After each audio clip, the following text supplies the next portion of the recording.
Skoda's idea of a performance mid-sized SUV is different to many other rival brands, and more appealing for that. The Kodiaq VRS, now featuring petrol power, sells for the kind of money that could alternatively buy you a faster premium badged crossover. But this 7-seat Czech contender delivers more character, more space and family flexibility, more traction, more equipment, more of just about everything really. None of which would matter if this wasn't a really credible piece of performance engineering. But rather surprisingly, it actually is. In place of the previous bi-turbo 240 PS 2-litre TDI diesel, the Kodiaq VRS now uses the VW Group's familiar 2-litre TSI petrol power plant, the same one offered by lesser Kodiaqs with 190 PS, but here tuned up to 245 PS. The 62 miles an hour sprint occupies just 6.6 seconds. That's 1.1 seconds quicker than the 190 PS 2-litre TSI model can manage, and it's also nearly half a second faster than the old diesel VRS.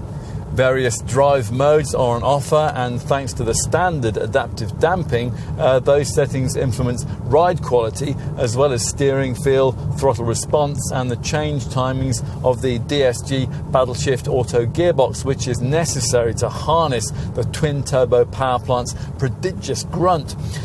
Plus there are huge brakes and proper off-road capability too, including a selectable snow mode. In addition, you can now tow a trailer weighing up to 2.5 tons, so it's all very practical.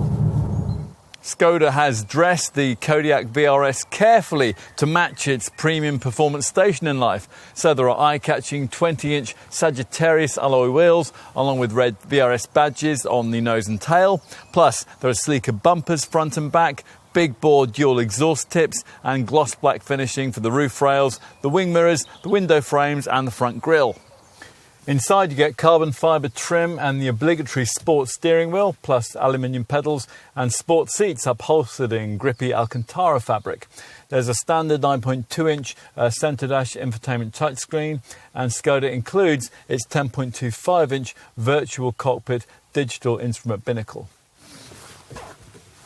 As with any other Kodiaq, the second row bench reclines and it can be slid back and forth through 180mm.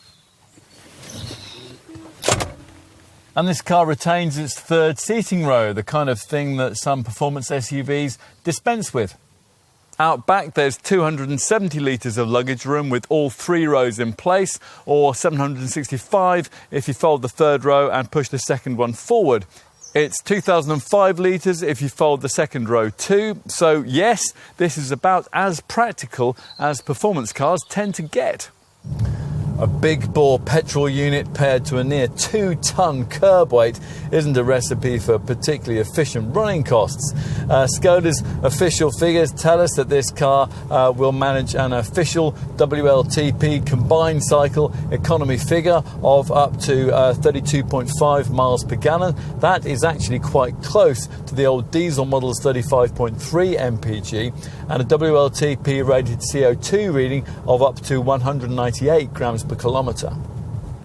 Skoda's VRS model line dates back to an Octavia with that badge, launched in 2001, featuring a 1.8-litre turbo petrol engine with 180 horsepower.